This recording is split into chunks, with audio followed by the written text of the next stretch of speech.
সুসজ্জিত দোকানের আড়ালে ক্রেতাদের খাওয়ানো হচ্ছিল বাসি পচা খাবার। একাধিকবার সতর্ক করার পরেও সচেতন হননি দোকান মালিক। এমনই অভিযোগ পেয়ে আসরে নামলো খাদ্য সুরক্ষা দপ্তর ও চাঁচল মহকুমা প্রশাসন। মঙ্গলবার দুপুরে মালদার চাঁচল সদরে বেশ কয়েকটি রেস্টুরেন্ট এবং ফাস্টফুড সেন্টারে হানা দিল খাদ্য সুরক্ষা দপ্তরের আধিকারিকেরা। খাদ্য সুরক্ষা আধিকারিক রাহুল মণ্ডল এবং চাঁচল মহকুমা ডেপুটি ম্যাজিস্ট্রেট যোগেশ চন্দ্র মণ্ডল এদিন চাঁচল আশাপুর রাজ্য সড়কের ধারে একাধিক ফাস্টফুড সেন্টারে হানা দেন তারা। সেখানে গিয়ে ফ্রিজ খুলে দেখেন খাবারের মান অত্যন্ত নিম্নমানের। খাবারের মান ঠিক নেই, বাসি এবং পচা খাবার দেওয়ার অভিযোগ। এই সমস্ত রেস্টুরেন্টগুলিতে নোটিশ দেওয়া হয়েছে, পাশাপাশি তাদের ভুল সংশোধনের জন্য বলা হয়েছে। আরো আপডেট থাকতে আমাদের ভিডিও শেয়ার ও ফেসবুক পেজটিকে লাইক করে ফলো করে দিন। আপনার দোকান বড্ড অপরিষ্কার পরিচ্ছন্ন, কিছু ফেলানো হলো, আমি ওটার জন্য চিঠি করে যাচ্ছি, আপনি একটা সামারি রিপোর্ট জমা দেবেন অ্যাপ্লিকেশন করে।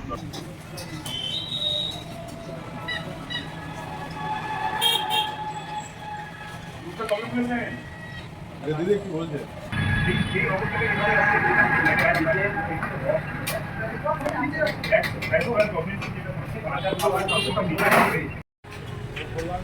আমাদের ফুড সেফটি দপ্তর থেকে আজকের একটি বিশেষ অভিযান চালানো হচ্ছে। চাঁচল এলাকার বিভিন্ন যে রেস্টুরেন্ট এবং খাবারের দোকানগুলো আছে সেগুলোতে, এই সমস্ত রেস্টুরেন্টগুলোতে তারা যে স্ট্যান্ডার্ড মেনটেন করে তাদের খাবার প্রস্তুত করার কথা সেগুলি হচ্ছে কি না, এদের সঠিক রেজিস্ট্রেশন আছে কি না, লাইসেন্স আছে কি না, এবং ফুড সেফটি মেজার্স যেগুলো অবলম্বন করতে হয় সেগুলো করছে কি না সেগুলোই চেক করা হচ্ছে। কিছু কিছু ক্ষেত্রে সেগুলোর ব্যতিক্রম হয়েছে, সেগুলোর জন্য যা আইনি প্রভিশন সেই অনুযায়ী তাদেরকে নোটিশ ইস্যু করা হয়েছে এবং ফুড সেফটি দপ্তর থেকে এগুলোর উপযুক্ত ব্যবস্থা করা হবে। বিরিয়ানিতে কোনো আরশোলা পড়েছিল এরকম কিছু দেখলেন?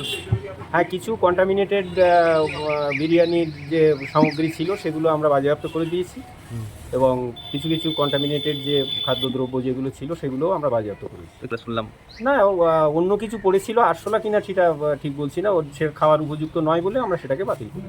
কি খাবারের মান কি ঠিক? খাবারের মান সব জায়গায় ঠিক নেই, কিছু কিছু সমস্যা আছে, সেগুলো সংশোধন করার জন্য ফুড দপ্তর থেকে যা ফুড সেফটি দপ্তর থেকে যা নির্দেশ দেওয়া সেগুলো দেওয়া হয়েছে এবং যা যে এগুলো পাওয়া গেছে যে সমস্ত ডিসপিউটগুলো সেগুলোর জন্য আইনত যা করার করণীয় সেগুলো ফুড সেফটি দপ্তর থেকে সেগুলো করা হচ্ছে এবং সেইভাবে তাদের নোটিশ সার্ভ করা। ট্রেড লাইসেন্স এবং ট্রেড লাইসেন্স এবং ফুড সেফটি যে সার্টিফিকেট সেটা প্রত্যেকটা ব্যবসায়ীকে তার যে দোকানের বা ব্যবসা ক্ষেত্রের সবথেকে জনবহুল জায়গা যেগুলো আছে, যেখানে জনসাধারণ খুব সহজে দেখতে পায়, সেই সমস্ত জায়গাতে এটা টাঙিয়ে রাখতে হবে। এটা একেবারেই নিয়ম। তবে কিছু কিছু ক্ষেত্রে এর ব্যতিক্রম হয়েছে, আমরা সেগুলোকে তাদেরকে সাবধান করে দিয়েছি যে তাদের ট্রেড লাইসেন্স এবং ফুড সেফটি যে সার্টিফিকেট আছে সেগুলোকে। কতগুলো স্যার এরকম হয়েছে যে লাইসেন্স নেই? আমরা এ পর্যন্ত 3টে এস্টাবলিশমেন্ট ভিজিট করেছি, তো 2টি লাইসেন্স আছে সবারই, কিন্তু তারা টাঙাচ্ছে না, তো সেইটা টাঙাতে বলা হয়েছে। ধন্যবাদ।